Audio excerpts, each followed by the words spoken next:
एक मेहनती और ईमानदार नौजवान बहुत पैसे कमाना चाहता था क्योंकि वह गरीब था और बदहाली में जी रहा था।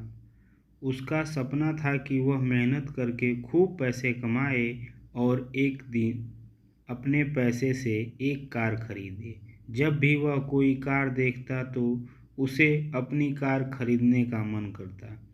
कुछ साल बाद उसकी अच्छी नौकरी लग गई, उसकी शादी भी हो गई और कुछ ही वर्षों में वह एक बेटे का पिता बन गया।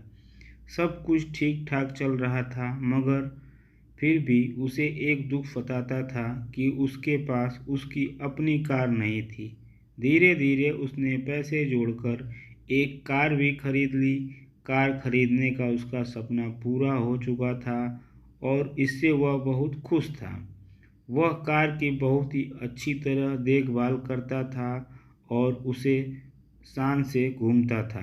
एक दिन रविवार को वह कार को रगड़ रगड़ कर धो रहा था, यहाँ तक कि गाड़ी के टायरों को भी चमका रहा था।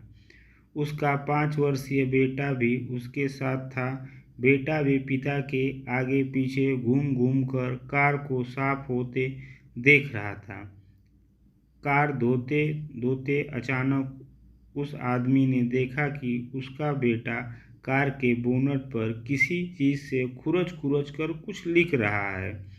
यह देखते ही उसे बहुत गुस्सा आया। वह अपने बेटे को पीटने लगा।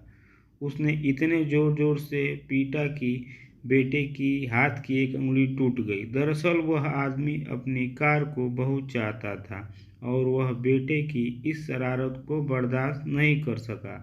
बाद में जब उसका गुस्सा कुछ कम हुआ तो उसने सोचा कि जरा देखूं कि कार में कितना खरोच लगा है। कार के पास जाकर देखने पर उसके होश उड़ गए।